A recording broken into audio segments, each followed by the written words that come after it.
Assalamualaikum warahmatullahi wabarakatuh. Kami dari kelompok 4, anggota kami ada Nurul Hidayah, Carita Dinda Firnanda, Muhammad Ayub Johan, dan Syarifah Sarah Zihan. Kami akan mempresentasikan mengenai audit perkiraan piutang. Definisi audit.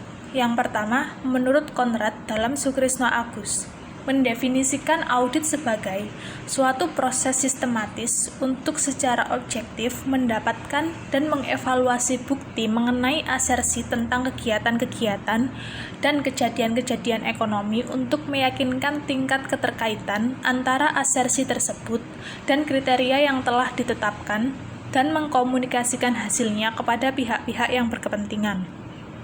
Yang kedua, menurut Sukrisno Agus, audit adalah suatu pemeriksaan yang dilakukan secara kritis dan sistematis oleh pihak yang independen terhadap laporan keuangan yang telah disusun oleh manajemen, beserta catatan-catatan pembukuan dan bukti-bukti pendukungnya, dengan tujuan untuk dapat memberikan pendapat mengenai kewajaran laporan keuangan tersebut. Definisi piutang. Piutang merupakan tuntutan atau klaim terhadap pihak tertentu yang penyelesaiannya diharapkan dalam bentuk kas selama kegiatan normal perusahaan. Klaim timbul karena berbagai sebab, misalnya penjualan secara kredit, pemberian pinjaman kepada karyawan, persekot dalam kontrak pembelian, persekot kepada karyawan, dan lain-lain. Piutang usaha timbul karena adanya penyerahan barang atau jasa dalam rangka menjalankan kegiatan usaha normal perusahaan. Jenis-jenis piutang. Yang pertama, piutang dagang, merupakan piutang terjadi akibat kegiatan normal suatu perusahaan melalui penjualan secara kredit, misalnya notes receivable. Lalu piutang non-dagang, merupakan piutang lainnya yang berasal bukan dari kegiatan utama perusahaan, misalnya penjualan surat berharga. Sifat dan contoh piutang. Yang pertama, sifat piutang menurut SAK. Digolongkan menurut sumber terjadinya. Yang pertama, piutang usaha. Timbul dari penjualan barang dagangan atau jasa secara kredit. Lalu piutang lain-lain timbul dari transaksi di luar kegiatan usaha normal perusahaan.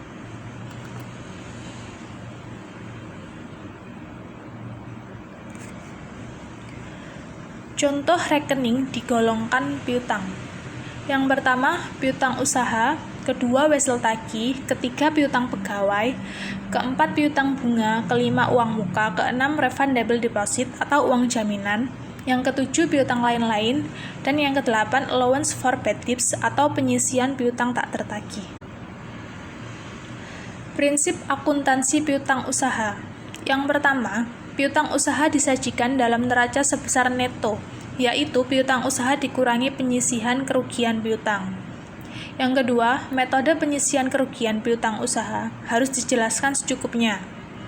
Yang ketiga, piutang usaha disajikan secara terpisah dengan piutang lain-lain. Yang keempat, piutang yang bersaldo kredit disajikan sebagai kewajiban lancar dalam akun uang muka penjualan. Yang kelima, piutang usaha yang dijadikan jaminan harus dijelaskan. Tujuan pemeriksaan atau audit objektif piutang. Yang pertama, untuk memeriksa apakah terdapat internal control yang cukup baik atas piutang dan transaksi penjualan, piutang dan penerimaan kas dengan ciri-ciri sebagai berikut.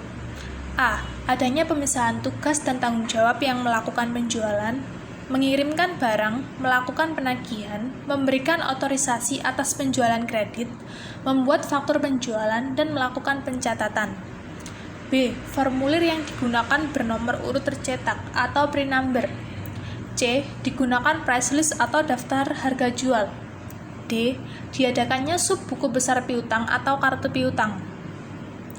E. Setiap akhir bulan dibuat aging schedule piutang atau analisa umur piutang.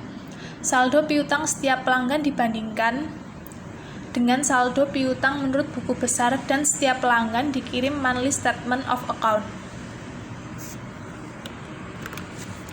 F. Uang kas, cek atau giro yang diterima dari pelanggan harus disetor dalam jumlah seutuhnya. G. Mutasi kredit diperkirakan piutang atau buku besar dan subbuku besar yang berasal dari retur penjualan dan penghapusan harus diotorisasi oleh pejabat berwenang.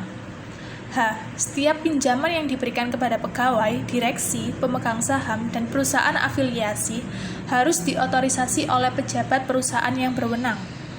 I. Untuk memeriksa validity atau keabsahan dan authenticity atau keautentikan piutang. J. Validity. Apakah piutang itu sah, masih berlaku atau diakui oleh yang mempunyai piutang? K. Authenticity. Apakah piutang itu didukung oleh bukti yang otentik yang ditandatangani pelanggan? L. Untuk memeriksa collectibility dan cukup tidaknya perkiraan allowance for bad debts. M. Collectibility. Kemungkinan tertagihnya piutang atau dalam neraca. N. Allowance for bad debts. Jumlah yang diperkirakan tidak bisa ditagih. Harus dibuatkan penyisian dalam jumlah yang cukup. Jika sudah pasti tidak bisa ditagih, maka harus dihapuskan. O. Allowance terlalu besar. Piutang disajikan terlalu kecil atau understate, biaya penyisian piutang terlalu besar atau overstate, laba rugi understate. P. Allowance terlalu kecil. Piutang yang disajikan overstate, biaya penyisian piutang understate, laba rugi overstate. Yang kedua, untuk mengetahui apakah ada kewajiban bersyarat atau contingent liability yang timbul karena pendiskontoan wesel tagih atau notes receivable. Wesel tagih yang didiskontokan ke bank sebelum tanggal jatuh tempo harus diungkapkan sebagai contingent liability pada tanggal neraca. Yang ketiga, untuk memeriksa apakah penyajian di neraca sesuai dengan prinsip akuntansi yang berlaku umum di Indonesia, sebagai berikut. A. Piutang usaha, wesel tagih, dan piutang lain-lain harus disajikan secara terpisah. B. Piutang dinyatakan sebesar jumlah kotor tagihan dikurangi taksiran jumlah yang tidak dapat ditagih. C. Saldo kredit piutang individual jika jumlahnya material harus disajikan dalam kelompok kewajiban. Dokumen atau catatan yang berkaitan. Yang pertama, pesanan pelanggan, kedua, pesanan penjualan, ketiga, faktur penjualan, keempat, file transaksi penjualan, kelima, jurnal penjualan, keenam, kredit note, ketujuh, neraca saldo piutang usaha, dan kedelapan, laporan bulanan. Prosedur audit atas piutang. Menurut Sukrisno Agus, prosedur audit piutang usaha antara lain: pertama, pelajari dan evaluasi internal kontrol atas piutang dan transaksi penjualan, piutang dan penerimaan. Yang kedua, buat top schedule dan supporting schedule piutang per tanggal neraca. Minta aging schedule dari piutang usaha per tanggal neraca yang antara lain menunjukkan nama pelanggan atau customer, saldo piutang, umur piutang, dan kalau bisa subsequent collection-nya. Yang ketiga, periksa matematikal akurasinya dan cek individual balance ke sub-ledger lalu totalnya ke general ledger. Keempat, tes cek umur piutang dari beberapa customer ke sub-ledger piutang dan sales invoice. Kelima, kirimkan konfirmasi piutang. Tentukan dan tuliskan dasar pemilihan pelanggan yang akan dikirim surat konfirmasi. Tentukan apakah akan digunakan konfirmasi positif atau konfirmasi negatif. Lalu cantumkan nomor konfirmasi baik di schedule piutang maupun di surat konfirmasi.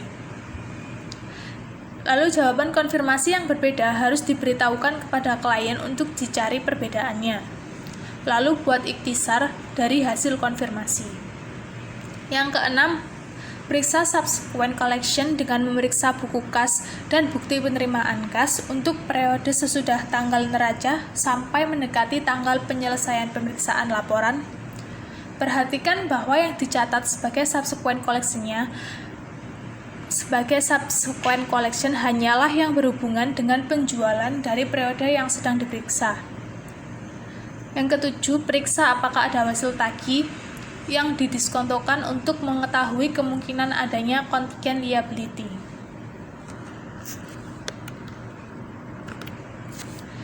Delapan, periksa dasar penentuan allowance for bad debts Dan periksa apakah jurnal yang disediakan oleh klien sudah cukup, dalam arti tidak terlalu besar dan terlalu kecil. Kesembilan, tes sales cut-off dengan jalan memeriksa sales invoice, credit note, dan lain-lain lebih kurang 2 minggu sebelum dan sesudah tanggal neraca. Periksa apakah barang-barang yang dijual melalui invoice sebelum tanggal neraca sudah dikirim per tanggal neraca. Kalau belum, cari tahu alasannya. Periksa apakah ada faktur penjualan dari tahun yang diperiksa yang dibatalkan dalam periode berikutnya. Yang ke-10, periksa notulen rapat, surat-surat perjanjian, jawaban konfirmasi bank, dan koresponden file untuk mengetahui apakah ada piutang yang dijadikan sebagai jaminan. Yang ke-11, periksa apakah penyajian piutang di neraca dilakukan sesuai dengan prinsip akuntansi yang berlaku umum di Indonesia atau SAK. Ke-12, tarik kesimpulan mengenai kewajaran saldo piutang yang diperiksa.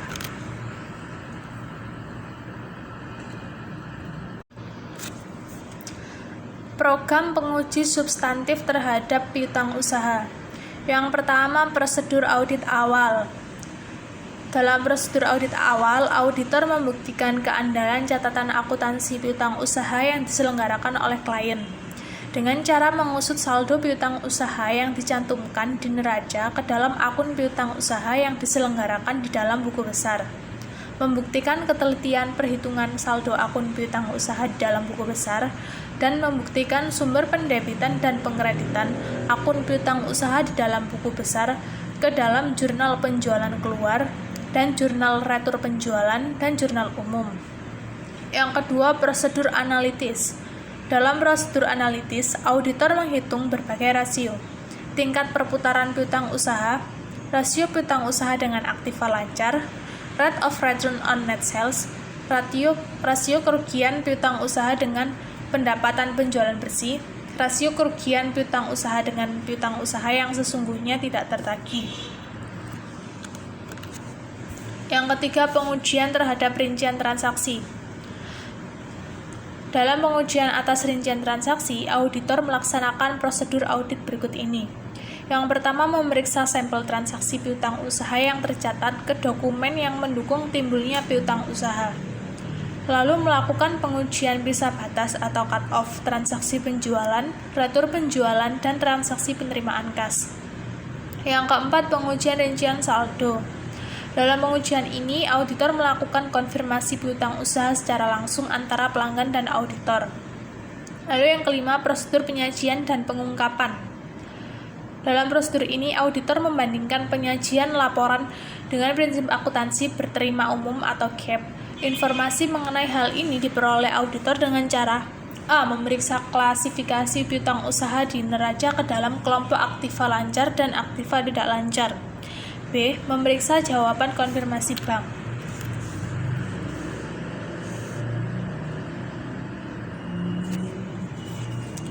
C. Memeriksa klasifikasi piutang ke dalam kelompok piutang usaha dan piutang non-usaha. D. Memeriksa kecukupan pengungkapan dan akuntansi untuk piutang antar pihak yang memiliki hubungan istimewa, piutang yang digadaikan atau dibebankan. E. Memeriksa surat representasi klien mengenai piutang. Sekian presentasi dari kelompok kami. Apabila ada salah kata dan kurangnya, kami mohon maaf. Assalamualaikum warahmatullahi wabarakatuh.